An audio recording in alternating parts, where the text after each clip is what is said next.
Greetings, fellow stargazers. We were trying to think of an intro.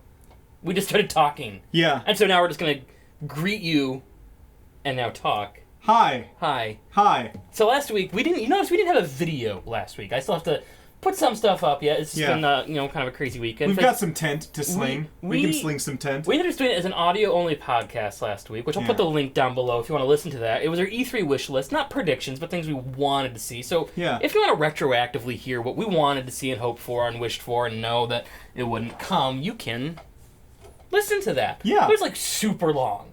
Because we forgot to set a timer. Yeah. I separated it into 3. So you have Nintendo, Sony, and Xbox. Yeah. But both of them have, like, bookends of just nonsense. Yeah. Because we're really bad at staying on topic. But sometimes it's fun. Sometimes it's... Other times... I almost forgot to set the timer this time, but that's fine. This will at least have somewhat of sometimes it's like we just get really interested in, like, a side topic. Oh, yeah. And, like, we're like greyhounds that haven't been trained not to chase, like, the rabbit. Yeah. When they're actually going... And we just... No. Okay. But what we're doing is we're going to talk about our thoughts on E3. Our favorite parts. Yeah, I'd say favorites is probably a good way to put it. So the first one that we got to see, obviously, was EA. Mm-hmm.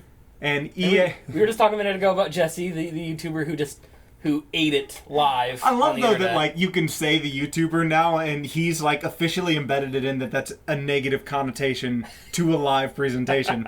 Oh, the YouTuber was on. I don't mean that. I know. I'm just. Well, what are we? We're barely YouTubers. Barely, yeah. We're like just barely there. We're 2 guys in a basement.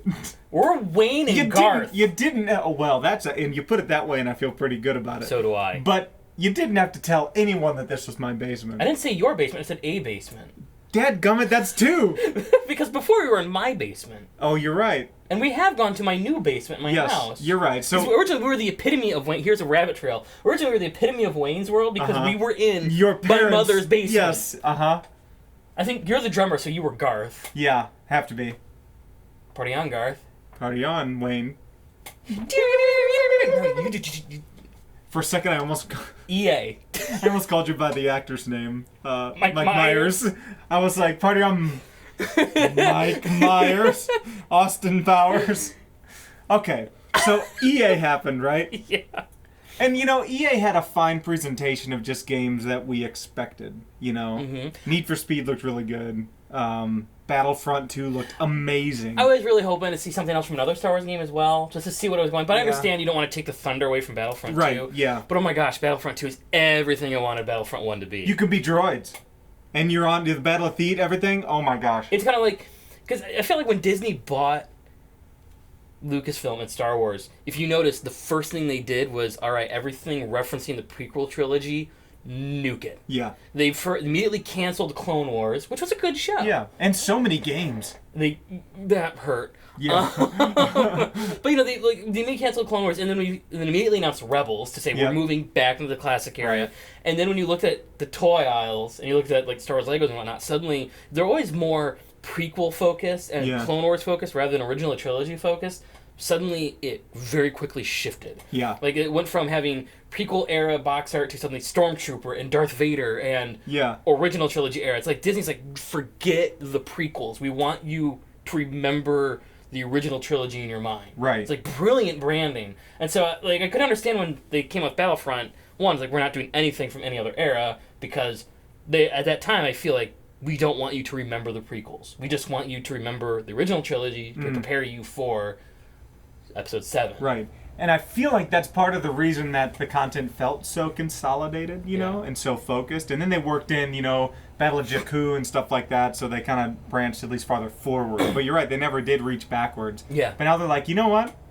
There's some good stuff there. Yeah. They're realizing that there's a lot that they can do without, like, falling into that trap of doing, like, the bad things. Mm-hmm. But I did see a little Flippy Yoda, and I immediately thought, great. Now there's another odd job we got to deal with, where there's an ankle biter running around that, doing the karate chop. Anyways, I thought that was a great presentation.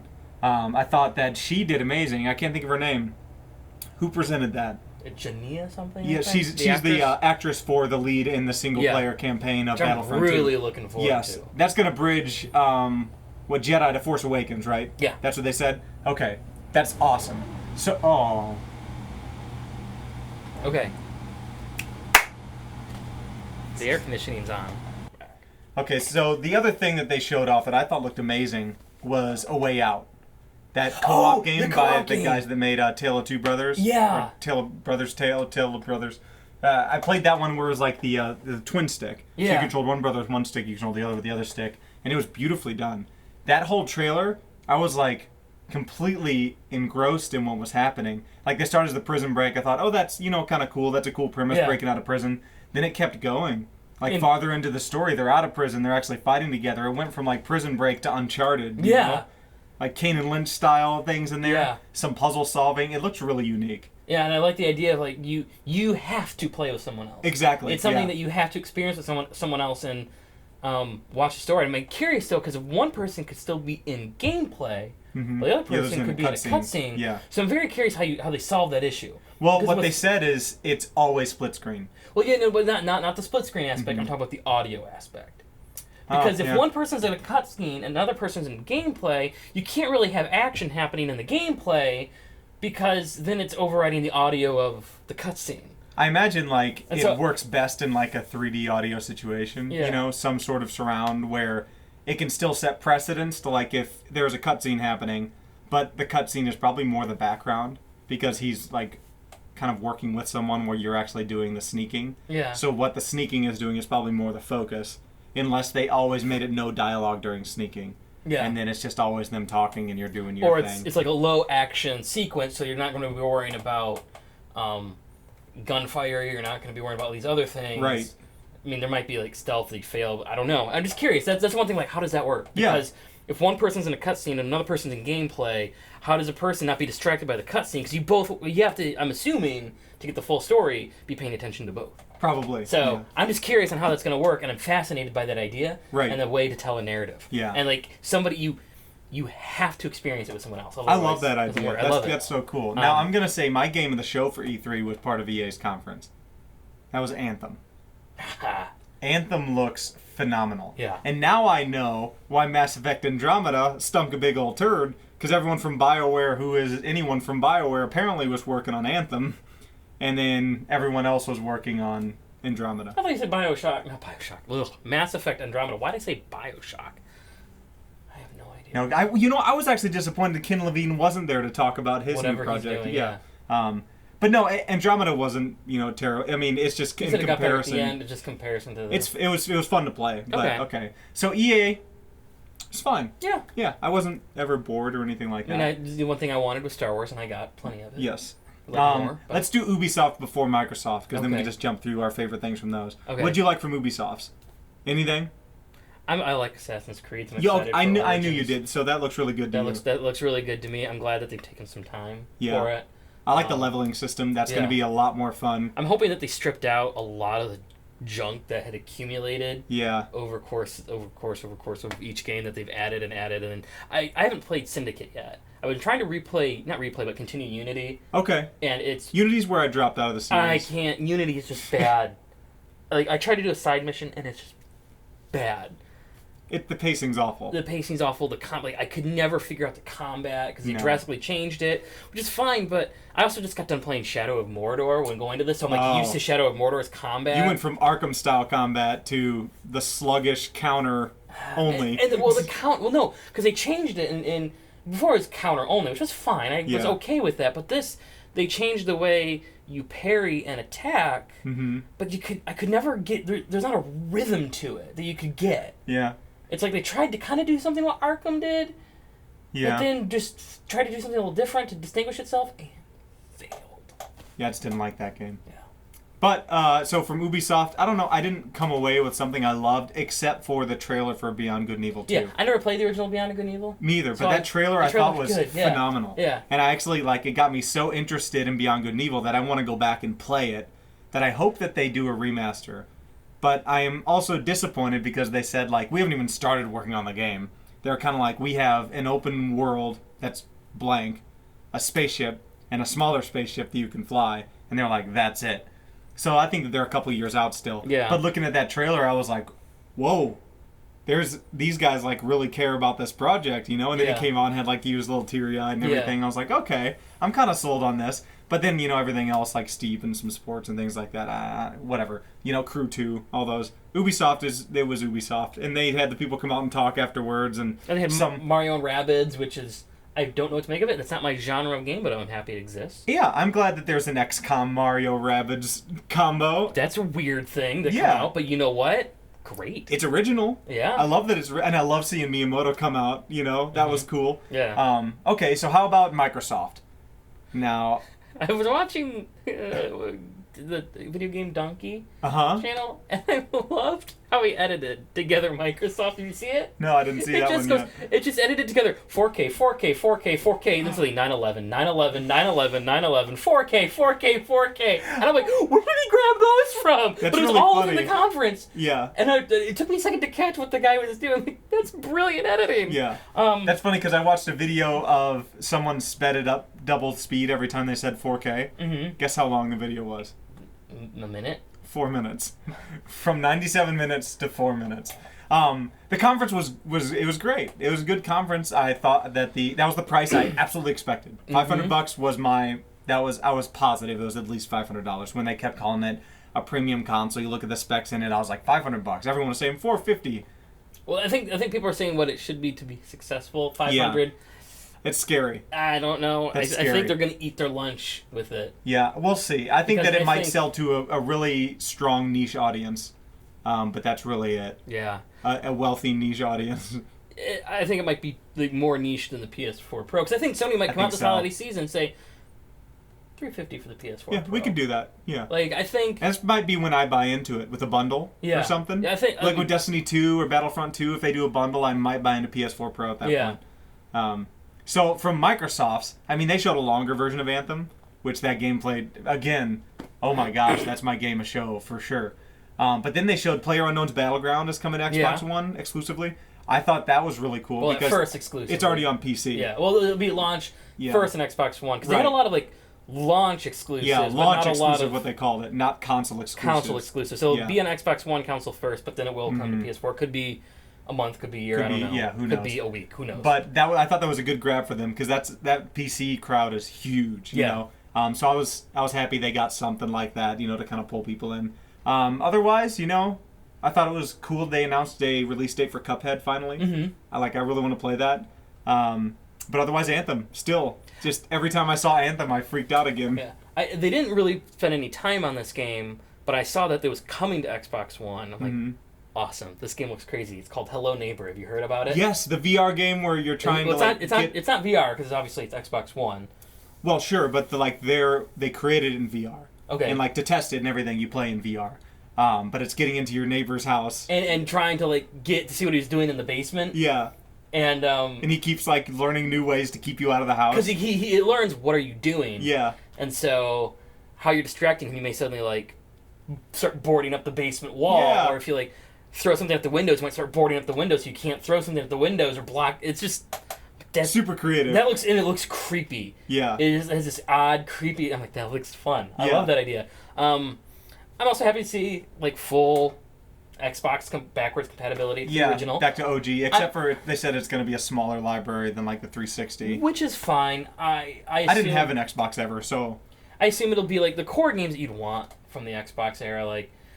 I still have. I never had an Xbox, but I had the Xbox 360, so I bought some the Star Wars games. Okay. That I Episode 3. Mm-hmm. I had the original Battlefront 2 on there, and then Republic Commando. Yeah. And KOTOR and whatnot. And, Cheeky lizard. Yeah. So I'm looking forward to being able to on one system play 3 generations worth of I totally games. agree with that. I mean, that's my PS3 was so special to me because I played PS3, PS2, and PS1 because I had the big fat launch one, you know? I still have it. And the reason I kept it is because I still have a bunch of PS2 and PS1 games that I play on that. So I think that they made a great move making that fully backwards compatible. I thought that Last Night looked interesting. That kind of neon-looking 2.5D side-scroller. Oh, and it's pixelated, but not at the same time. That looks very interesting. Yeah. So Microsoft, I thought, had a pretty strong conference overall. I thought the Xbox One X is not a good name. I think that they're going the way of the Wii with the Xbox One X. I know people are calling it the Zox, which I don't like. just XOX. One more O, and you can just have hugs and kisses. The Xbox One X overachieved. The original. The backwards compatibility could be XOXO. Okay, so next we had Sony. Yeah. Sony, I thought had a great conference again. It was like Sean Layden comes out and just kind of like, hey, you're cool, we're cool, PlayStation. And then they just went through a bunch of games. Here's games. Spider-Man. Oh, gosh. It looks like a more fluid Batman. Yeah, with QuickTime events that are, I think, perfect for Spidey sense. Yeah. It's the only way it makes sense. Yeah. Because he feels it coming before it happens, and you can react to it before it happens. But you're right, it had that Arkham fluidity. But, like, more things, like, I'm looking at thinking, that's going to be really fun to control. Like, that's just going to feel good to control him, having him jump and, like, fluidly doing acrobatic karate things. It was like a dance. The webs. Yes, I'm like, that looks awesome. Yeah, and then the giant set piece of him catching that crane. Yeah. Oh my gosh, that was cool. And they said, like, the whole city's open, and I thought how they did traversal was really good. And you know, everything was just... Fluid's the right word for it. Yeah. It just all felt super smooth, you know, and that's how Spider-Man should move, you know, just almost creepy how he glides across everything.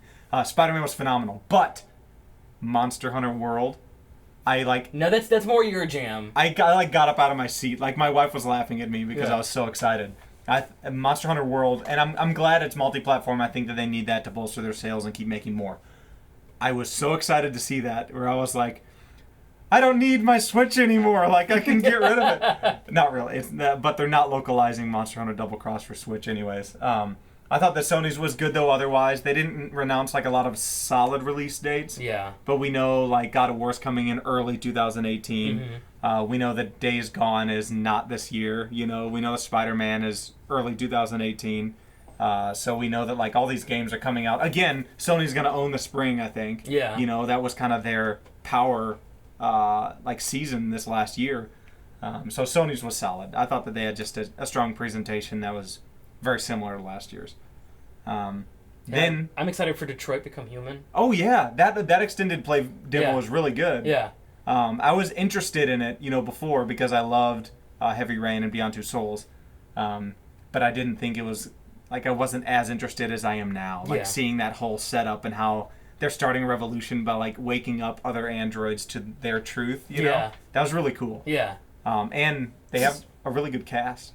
Like that's cool. I ended up looking up people because I was like, that looks like somebody. Now that there's like an uncanny resemblance to actual humans, you know, I'm like, you look like someone. Which works for androids. Uncanny Valley would work for them. Oh, you're right. Yeah, that's perfect. Okay, so then we had Nintendo.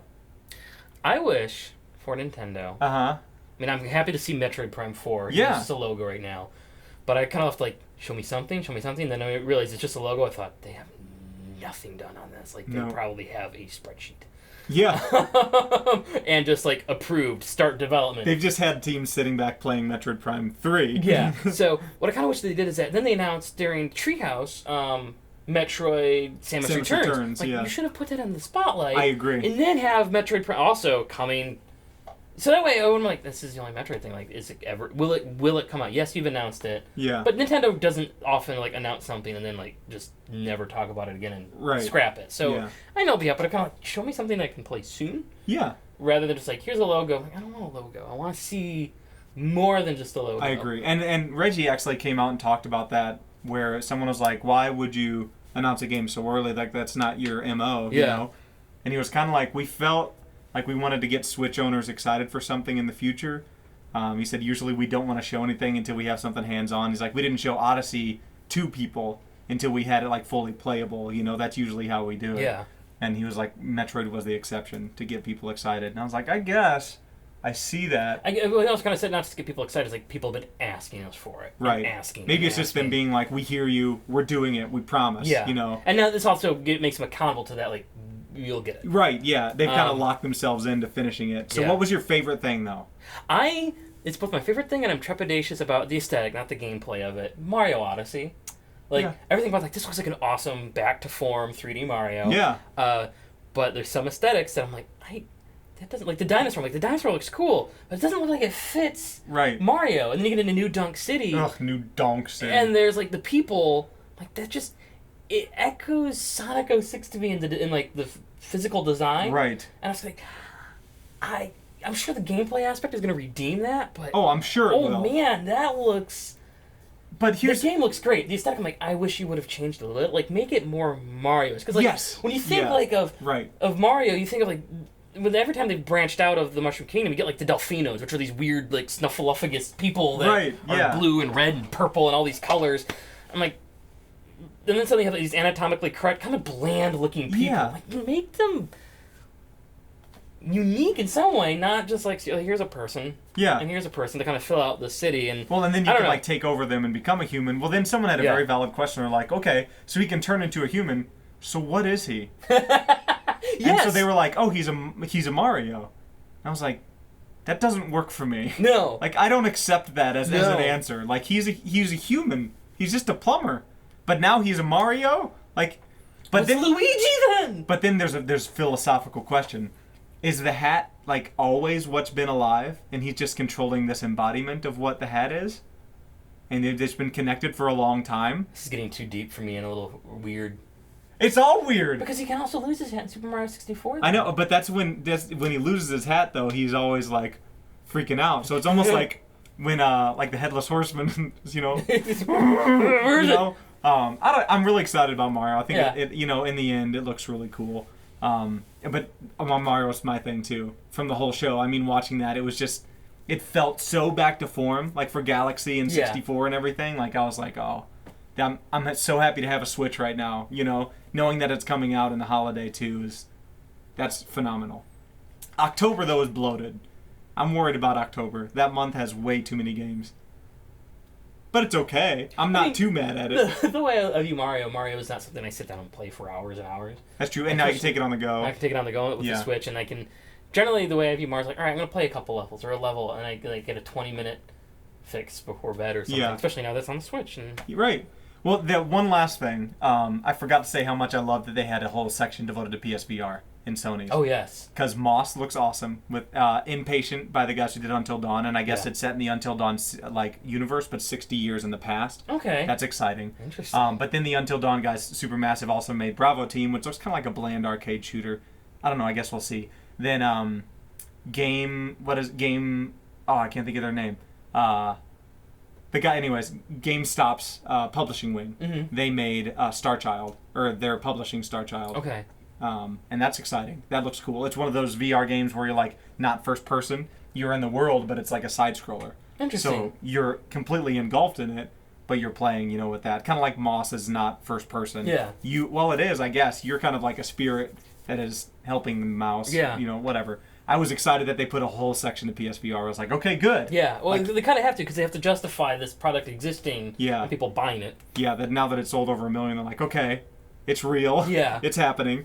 But then they also did the PlayLink thing where everybody can play on their phone, like with the TV. That's a cool thing, too. Yeah. I like that they're innovating, kind of moving things forward. What was your favorite thing? I mean, there's still so many other things that were announced and different play reveals. And so if there's something else out there that you want to talk about, you talk amongst yourselves. And you can comment. What's that?